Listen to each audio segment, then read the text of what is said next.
maanta waxaan u soconnaa saakay aan u dheelmannay codayntii taariikhdii Soomaaliya oo bedelmayso inaan maxaan ku raada ka qayb noqono shacabka Soomaaliyeed iyo mas'uuliyiintiisa maanta bilaabay in ay rogaan page kamida pageska taariikhda ee qadiimiga ah ee Soomaaliya muddo dheer daboolnay maanta la rogayaa maalin cusub Soomaaliya cusub ayaa saaka wixii ka dambeeya bilaabanaysa hadii la yiraahdo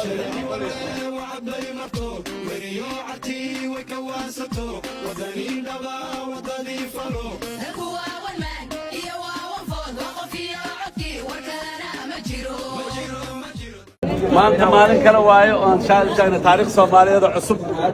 taariikhdii Soomaaliya ee soo jireenka ahayd muddadii dhaweyd oo dhan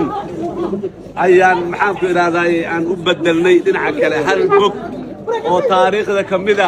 ayaan rognay waa gidinay bog cusub aan soo bixinay saaka wixii ka dambeeya boggaas cusub ee Soomaaliyada nabadda ah ee dimuqraadiga ah